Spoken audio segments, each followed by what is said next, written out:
With so many demands on our time as youth pastors, how can we make time for ourselves? That's what we're talking about today on the Ministry Coach Podcast.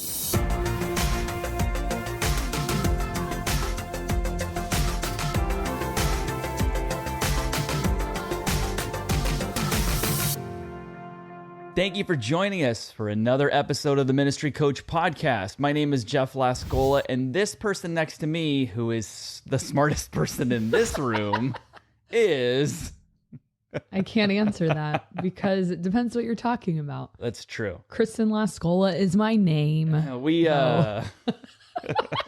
We're off to a rip-roaring start. Hey, we give weekly tips and tactics to help you fast-track the growth and health of your youth ministry. Consider subscribing. And what do we have on tap for today? So we are talking about a question that keeps coming up over and over and over again. I feel like it's one of the classic youth pastor dilemmas and problems is how do you make time for yourself? Because here, I think, is the problem with any type of ministry, youth ministry in particular, is that there technically is no end to your job. Meaning, like when I used to work at a restaurant, I would close, turn off the light, set the alarm, and it is over. Yeah. Like I'm not taking home silverware to roll like with me. That would be stealing. But I remember just like, the good thing about those kinds of jobs sometimes is, when it's over, it's over. Right. I used to work at Wetzel's Pretzels. I've made all the pretzels and now I've cleaned up and now I'm going home. There's nothing left to do. But with ministry, very rarely is there a person keeping tabs on you. Go, oh, I hope you're not working too hard. Right. Nobody's keeping tabs on you. Now they'll notice if you're not working hard enough, probably. Like, why do you never show up for meetings or what's going on with your attendance? But they most of the time won't stop you from working too hard. In fact, Carey Nieuwhof says that workaholism is the only addiction that's really applauded. And it's usually applauded by those you work with and work for because it benefits them directly. The people you work for, workaholism serves them really well. Workaholism. Yeah. I've never heard that, but that you haven't? I guess that would, I've heard of a workaholic and I guess it would be workaholism. Yeah, it is. It's interesting here. Get out more. See, you are the smartest person in the room. I knew it. I just didn't want to admit it. So you can do more and more and more. Like you could go to one more performance. You could invite one more student over. You could go to one more game, plan one more event, help one more person, take one more phone call, take one more email. Like there is really no end to the possibilities, which is pretty exciting on one hand, because man, youth ministry by design, like you could do so many different things unless you work for a micromanaging senior pastor, which I hope you don't. But given that you don't, man, like sky's the limit. Yeah. Therein lies the problem. Also, like sky's the limit. And if you're kind of a driven person like me, a 30, like we tend to be hard workers or driven or motivated or competitive or wanting to do more and be more and increase our value and maximize and all of these things. And no one's stopping you. It's a really quick road to burnout. And how many times have we seen pastors just like, I'm so burnt out on the church. I'm so burnt out on ministry. And that's a real thing. And some of the cases, it's because of pressure imposed on you from somebody else. But I've observed in my own like ministry career, other types of burnout where it's more self-imposed. Like nobody told you to work 75 hours a week and nobody told you to do another event and nobody was forcing your hand to show up at every single thing every single week. Like you didn't steward yourself well. And so that's what we're going to be talking about today. If we're the most important asset to our ministry, us being healthy, then how do we make time for ourselves when it seems like time could very easily get away from us in the name of ministry? It seems like something you would be so far into before you realized you were there. And it's too late. And then you're bitter and, on the brink, you're on the edge, And And I know I mentioned this book a lot because I'm in the middle of it, but Carey Nieuwhof's Lasting Impact. Lasting Impact. I was going to say leaving a legacy. Lasting Impact. He talks about his journey through burnout, and he got to the point where he was suicidal. Like he says, it was just, I felt like I had worked myself to a point where there was no way out. And I had reached a point where I felt completely numb to it all.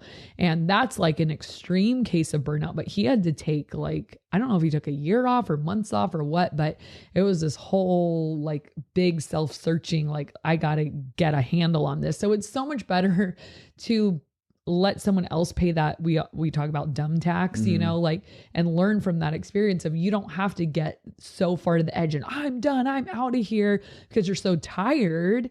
But if you were stewarding yourself well all along, you probably might not get to that. You probably might not get to that point. So here's the bottom line. Crystal clear.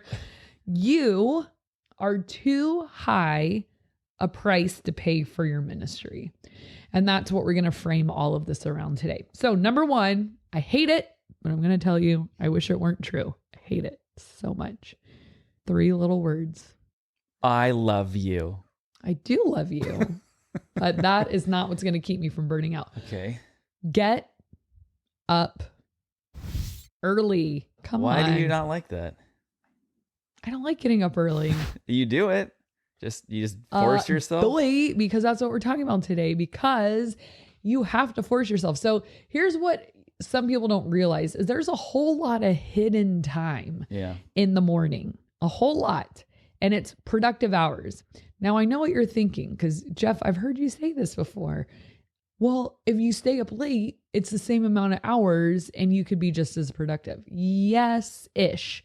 Yes and no. Maybe if you're self-employed like you, but in a job where you need to interact with people or get responses from people, I just find that, especially having kids, if they are the ones who wake me up, I'm already behind, and I will be behind for the rest of the day. There has to be a window of time in the morning where you can set yourself up for success for the day. And for me, that is making time for yourself, because you'll be like, there's not enough hours in the day. Well, maybe there's some hidden hours you have in the morning that you're not realizing. I've been watching these YouTube videos recently of like the 5 a.m. club, and there are people that wake up at 5 a.m. because then they're like, I've worked out, showered.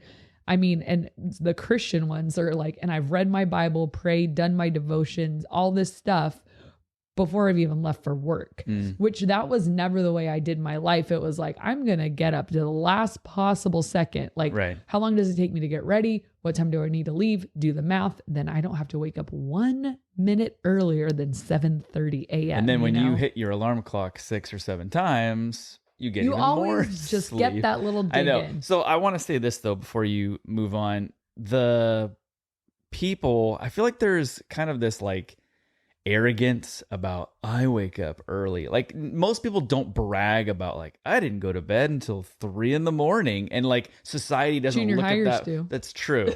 But adulthood, most people wouldn't look at that person What's and be an like, adult? wow, like you got a lot accomplished, because while I was just sleeping like a schlub, you were working from, 10 to 3. Nobody ever looks at that.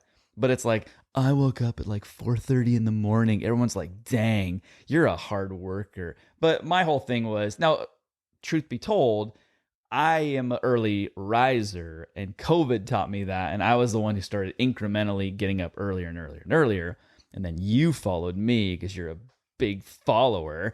But it always did bother me though when it's like, wait a second. So if my hours of the day are from, Yeah, but that's because you've always, since we've been married, you've worked from home. It's very different when you need to be at work and you need to be talking to people and like, anyways, I get what you're saying, but I think there is something to be said of a lot of times at 3 a.m. you're not calling and booking vans. Okay, I'll say this though. I think it does put you in the right mindset for the day for the reasons you mentioned. Like once you start get going before like the day hits you, like you've already attacked the day, and so you get a lot accomplished. And I feel like, you're more energized and ready to to face everything you have to face, because you're not just like, my alarm went off and I'm thrown into it. Yeah. And what I'm trying to say is this isn't a time for like, let's be more productive. Like, because we're talking about making time for yourself. Okay. So this isn't like, I can get this many more emails done if I wake up an hour earlier. Like, no. Like, this is you. Like you said, let me take my day before my day takes me. So what do you want to get done that an extra hour would allow that? For me, and we'll get into this a little later, I want to work out. I feel so much better starting my day and I'm so much more energized.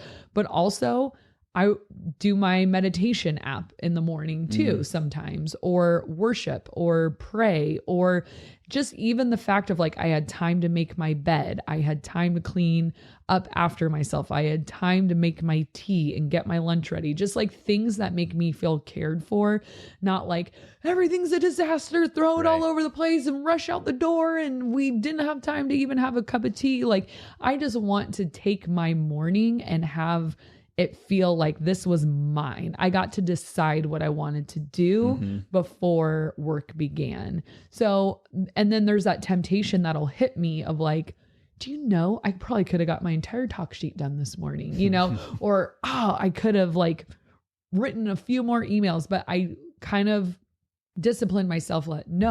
Set aside that time for you. For me. So I don't know what your schedule is like. For me, that looks like at waking up at 6.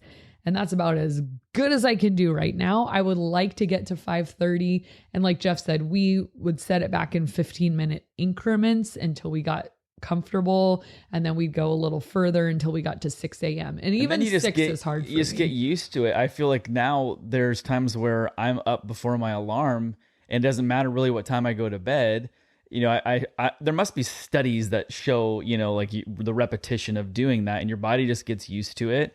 And so whether I go to bed at midnight or like 10 p.m., I feel like my body is ready to go at that early hour, 6 a.m., which is not, you know, crazy early, but it is. I'm not fully there, but I feel like if I let my body go, it'd be like 8. I let my body o'clock. go when we got married. That's why I've added all the LBs. Bada bing. All right. Number 2, along the same lines, but how do you make time for yourself? One of those things, I feel like we have to mention taking care of your body. So like brush your teeth. No, just kidding. Well, I'd probably put that in regular there. hygiene. No, but taking care of your body is making time for yourself.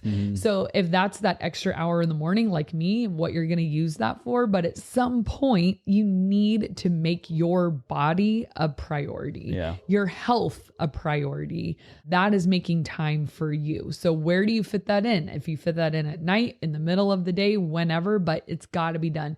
So just like workaholism is kind of celebrated, I think there's a comfortability of pastor culture and ministry culture to be unhealthy and to be overweight and to not discipline ourselves in that arena. And I know how hard it is because I sometimes take inventory mentally of all the treats I have to say no to, and they're free. Yeah. Free treats I have to say no to on a weekly basis.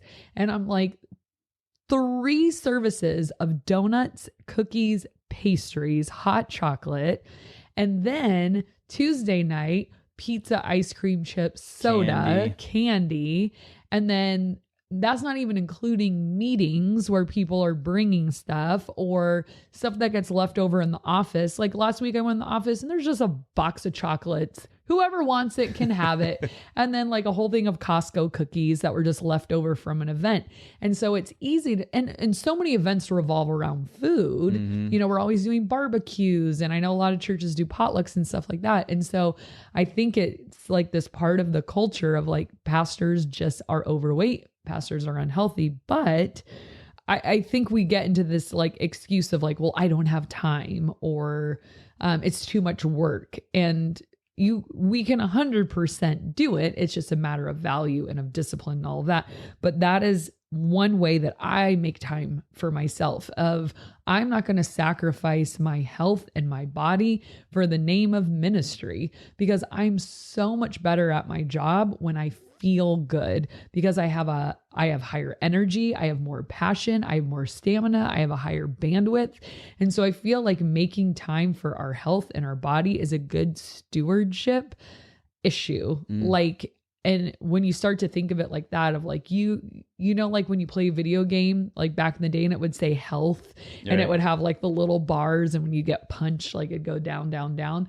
Like you can steward that health, those health bars, and it's like largely up to you. It's not really the hand you've been dealt, but it's how you manage it through your lifestyle. You said, I'm not going to sacrifice that for the sake of ministry, but in a sense, if you can sacrifice some of those treats and whatnot, you sort of are sacrificing it for ministry, but in a good way, because you're putting you know, more healthy things into your body, which might seem like a sacrifice because of how easy that might be, and it's, you know, just it's right there, and it's that temptation. But if you can't put that sacrifice on the front end, it actually ends up making you healthier, which gives you more energy, which then goes back towards your ministry. And that's how I feel, is like I can keep up so much more now, like with the kids, and I can play all the games and go on all the hikes and do all the things because I have kind of found what makes my body work best.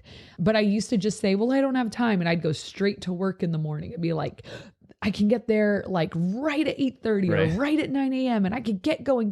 But what I've realized is I would rather get less work done and take care of my body. So how do you make time for yourself? I don't know. Maybe leave a few things off your to-do list and make sure you got an hour workout in, or ate really healthy that day, or whatever it takes to make you feel good. But I think we sometimes fall into that workaholism. Instead of working out, we just want to get more work done, which then you are kind of signing your health away to your job, which I just realized a couple years ago, I'm just not willing to do that anymore because I am a whole person. I am not just a pastor. So I'm not going to just like sacrifice my health so I can get a little bit more work done. It's like, I'll fit the work in somewhere. The work will get done eventually, but I'm not going to not do my workouts. Like, to me, it just became not an option anymore. Yeah. Cause I'm like, nobody's going to work out for me. Nobody's going to like make me a priority. All right. Did that sound bad? Nobody's going to make me a priority. Nobody's going to make my personal health their priority. Okay. Unless you want to, go ahead. All right. Number 3, how to make time for yourself. Stop wasting time on things that don't fill you up. So this was kind of an epiphany I had when I used to think TV was a break and it was kind of like I earned a show or whatever. And then I would look at these shows and think, so here these people are making their dreams come true and I'm just watching them. Like, why don't I go do something that I love and enjoy? You're talking about reality TV. No, actors and actresses, but more finding like what actually fills you up. Like, does TV fill you up or just kind of numb you? And so that's not really like taking time for yourself, but doing something that you love and enjoy leaves you feeling better and more of a whole person. And that thing for me right now is taking care, like kind of how I was talking about taking care of my body. And that makes me feel so good. Taking care of my environment and my space is just becoming really important to me because I'm finding that my external environment is reflecting how I'm feeling internally. But I used to, again, put work before that and just be like, oh, well, who cares if I don't get to put these clothes away, or who cares if the bathroom is a mess, or who cares if my car is filthy? Who cares? I got to work, get it done, get it, hustle. Who cares? That stuff doesn't matter. But then I realized I'm anxious all the time when that stuff is left undone. And so for me, taking time for myself looks like I work, like the days I'm working from home, especially, I say, all right, I'm going to knock out a project in 30 minutes. And then I'm going to take a break and tidy up my own space or do a house project for 10 or 15 minutes. And that might be putting a few things away or vacuuming something or whatever. It might look different for you, but to me, just like not excusing like, oh, I got to work so I don't have time to take care of my space. Again, it came down to like a stewardship issue. It was like, take care of your stuff first. You're targeting me. I could tell by the smirk on your face that you think I'm talking about you. It's a bad habit I have, and it's everything you said, but I always look at I want to be moving forward, and I always look at like, well, cleaning up my workspace is either moving sideways or backwards because no work is getting done. But I also know that like the more cluttered things get, the more your brain gets cluttered, and the more, like you said, the more anxiety you have. And it's ironic because I was in a position just this last week where I had somebody coming over that I needed to have in my office for a meeting.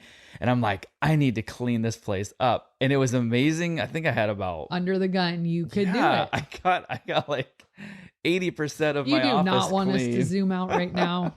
You do not. I got about 80% of my office cleaned in a really short period of time. And the only reason why I didn't finish is because he came early, which I wasn't expecting. Ding, but dong. it was interesting. It was like, that did not take as long as I thought it was going to. And that was one of the reasons why I was kind of just putting it off. But how good does it feel to sit down to do work? Your desk is clean. Yeah. Your files are organized. True. And I just am like, again, I was kind of in that mentality of you of like, got to move forward, got to get it done, got to get it done. But I'm like, no, like I am not a machine. Okay. Like I am a person who needs an environment that is clean and organized. I'm a person who needs time to take care of their health. I'm a person and that's the thing. It's like we get so sucked into, we are pastors and like, we just go. But it's like, hold on. Like I'm a person and I'm going to take time to care for my needs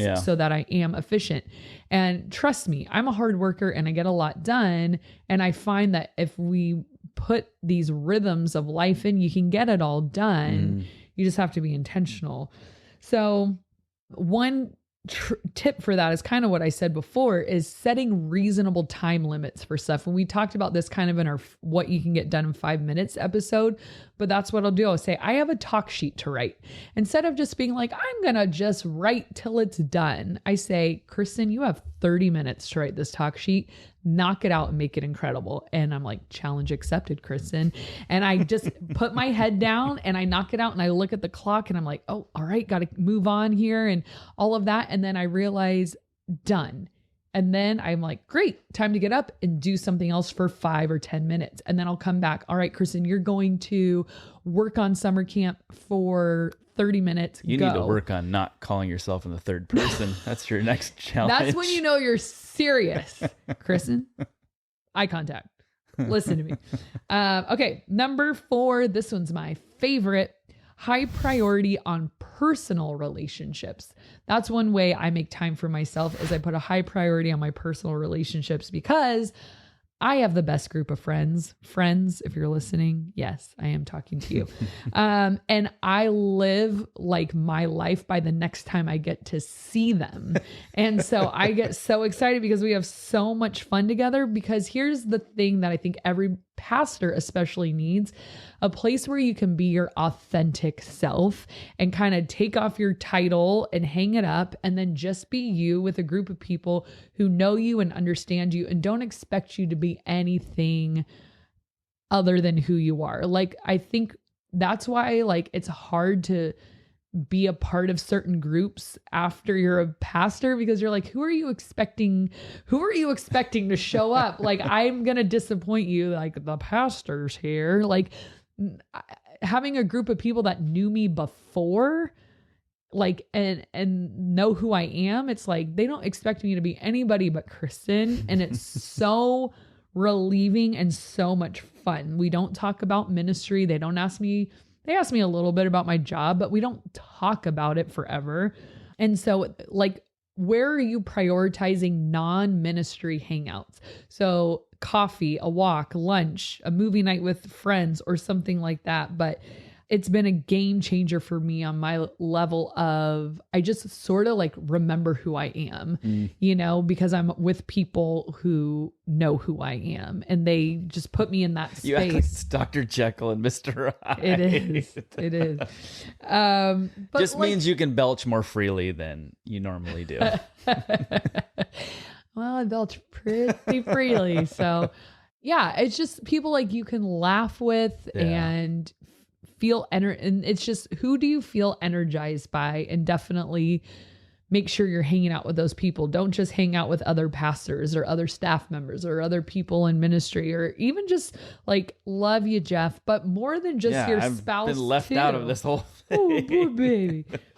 More than just your spouse, like just hanging out with friends of the same gender, of just like having a great time together. So number 5, do things you enjoy unapologetically. And that's another thing, like make it happen. Put it on your calendar. Sometimes I'm like, I'm going to get so much work done this week, and I feel so excited and I just want to work. And then I actually have to stop and discipline myself to say, you need to make plans and do something fun this week. And I'll be like, yeah, but do you know, think by the time I drive there, I could have gotten so much done. And that's my temptation, is I always go, but then I have to say, stop it, Kristen, stop it. You're a person. You're not a work machine. I mean, even though ministries are calling it a job is sometimes frowned upon, but you are a whole person. Like last week, my dad and I went on a bike ride. It was long. It took a long time, but it was like, that was so valuable. I love riding my bike. And then I hesitate pulling the trigger because I'm like, no, I'm going to work instead. Or like you and I have kind of picked up tennis, and that's been so much fun. Or this is weird. We're not good, but we've picked it up. I'm pretty good. Yeah, right. You don't say yeah, right. I am more There is no reason why you should say home run when you're playing tennis. I did not say home run. You hit the balls over the fence. I did. Okay, because I hit it over the fence. It was a play on words. Several times. So there's no joking in tennis? Okay. It's all a joke when we play tennis. Okay. Anyways, the But it other is fun. thing I But it like is to fun. do besides Put your pen on my face constantly. I love going to fancy grocery stores and looking down every aisle for treasures, and then seeing how I can plan some cool vegan recipes. So that's what I enjoy: biking, tennis, and fancy grocery stores. But when we fail to do these things, we kind of start to lose our passion. We lose ourselves. And if you're like me, you get a little restless and anxious, and working is deceiving. Workaholism is deceiving because you will actually never reach the end. So you think, I'm going to spend a little more time. I'm going to do a little more of this, a little more of that.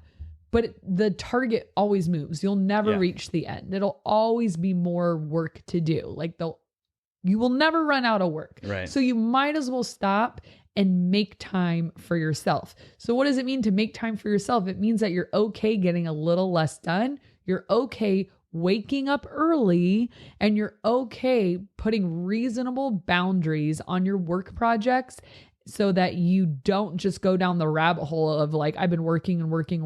What time is it? But set the limit. Say, I'm working for a half hour, and then I'm going to get up, and sometimes I'll do like 30 push-ups, and then I'll go like, do a couple things and then come back at it. And so that's how another way I get my workout in is I do it in between projects and stuff like that. But those are the ways that we can, because when you say, how do you make time for yourself? Well, that kind of is like you're hitting the nail on the head. Like, yeah, we got to create it. Right. So the time exists. You have to create it for those spaces that you need it in. Well, you said, how do you make time for it?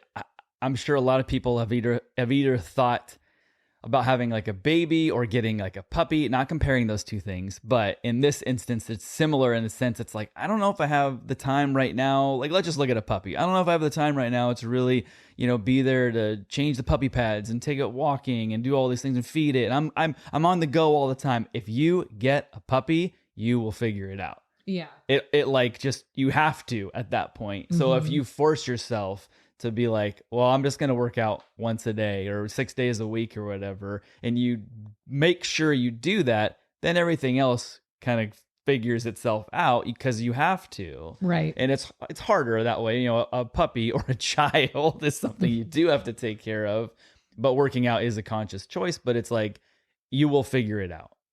Things will fall into place if you do make that a priority. and everything else comes after that. Yeah. And you get into new rhythms and you do figure it out.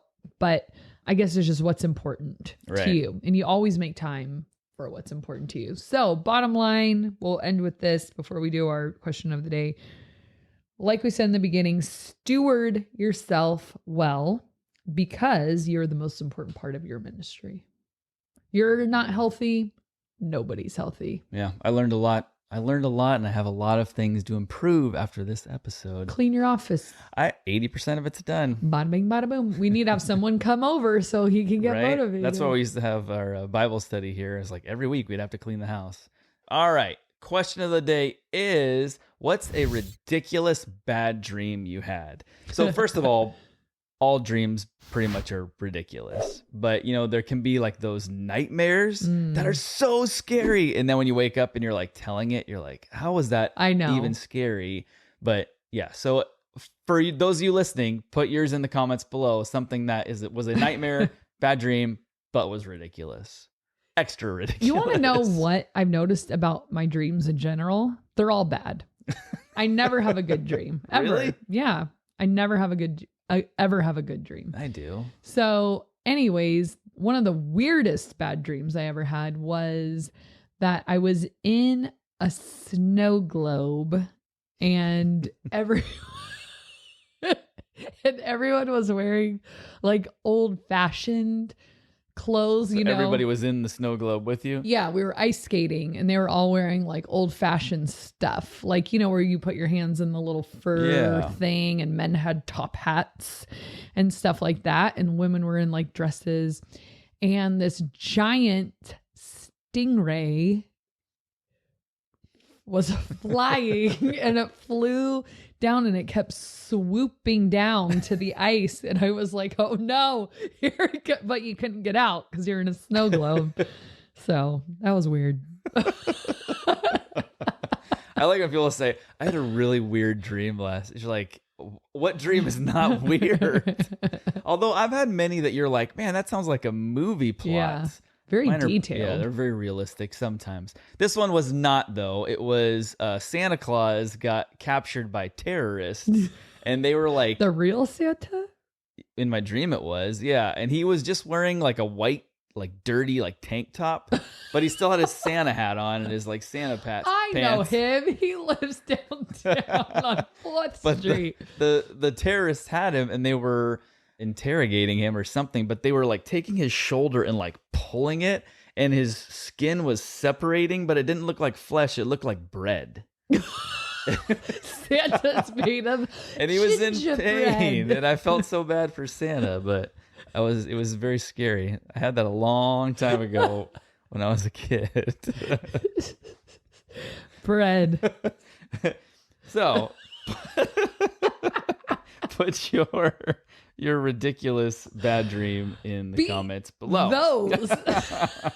But yeah, it was scary. When it was happening, it was super scary. All right, let's do a comment of the day. This comes from Mike Bozeman, who said, I stumbled onto this program on accident and am so excited. This is the third one I've seen, and you guys are great. Sometimes youth ministry can be a lonely world at times. You guys not only inspire me, but it's comforting knowing others have gone through the same things that I'm going through. Well, what a happy accident, Michael. That is cool, though. That is cool. And that's the goal, is that we are the coach. Well, you are the coach for the coachless. I think so. The people really like you. Collaboration. I don't think so, but hey, comment below how much you like Jeff on a scale of 1 to 10. This is gonna be really pathetic when nobody comments. Rate him on his humor, his likability, his handsomeness. This is all zeros. Consider this. I said 1 through 10. You weren't listening to the rules. Consider this. This podcast would not happen if it weren't for me pushing record. So if you enjoy the information you're getting from her, you can thank me. And on that, we thank you guys so much for watching and listening. Make sure you subscribe, hit that like button, and we will see you next time.